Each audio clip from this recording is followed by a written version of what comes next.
First of all, I'm happy that last week we were hosting a Focus Missionaries group that visited us for their end of the year retreat, I believe, and we were able to serve them to house their retreat. And I'm very happy to welcome a second Focus Missionaries group to be with us here this morning and at the beginning of your retreat, and pray that you have a successful retreat. This focus group is from LSU, and so it's a joy to receive you here at Mary Queen Parish. In the last few days and weeks, as we welcome the Pilgrim statue, we dedicated the reflections on the scriptures in light of the apparition of Mary at La Salette, celebrating the 175th anniversary. I believe in this month of May, I'll try to continue to share the reflections that have been published for this anniversary year, and from time to time. And I think this month of May is appropriate to continue to listen to these meditations that are presented to us in view of the scriptures, especially here now as we celebrate the feast of the Apostles Philip and James. In John's Gospel, we hear, "You will perform even greater works than I," the words of Jesus. And looking back over Jesus' choice of his first disciples, we would perhaps have chosen differently. If a report had been given beforehand to Jesus concerning his proposed choices by some Jerusalem management agency, the report might read, "It is the opinion of our staff that most of your nominees are lacking in background, education, and vocational aptitude for your proposed enterprise. They have no team concept. Simon Peter is emotionally unstable and given to fits of temper. Andrew has no qualities for leadership.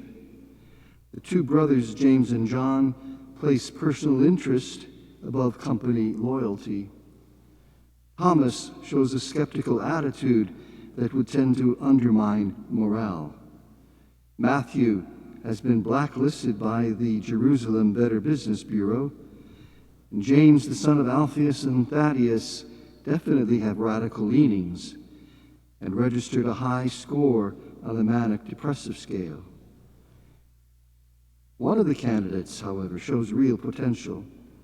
He is a man of ability and resourcefulness, meets people well, and has contacts in high places. He is highly motivated, ambitious, and responsible. We recommend Judas Iscariot as your controller and right-hand man." How God's ways are not our ways. That's certainly the case here. When Mary appeared to the two children, Maximin and Melanie,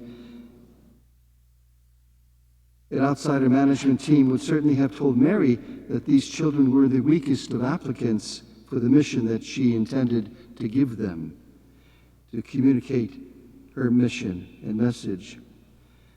Yet despite all their faults and lack of personal qualities, their attestation to what they saw and heard was remarkable and unwavering.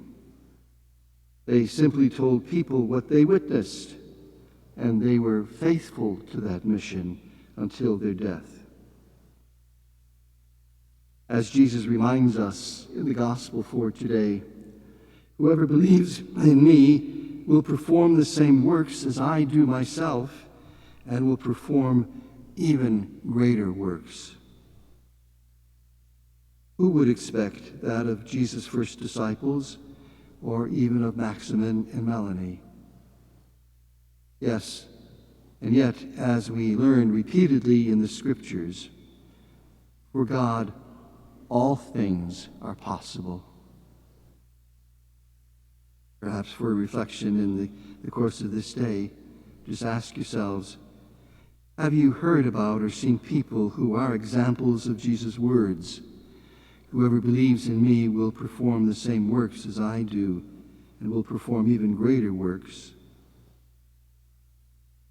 Have some of the saints of the past or present, even people whom we might have known personally, have they shown what great things God can do through the seemingly weakest of followers?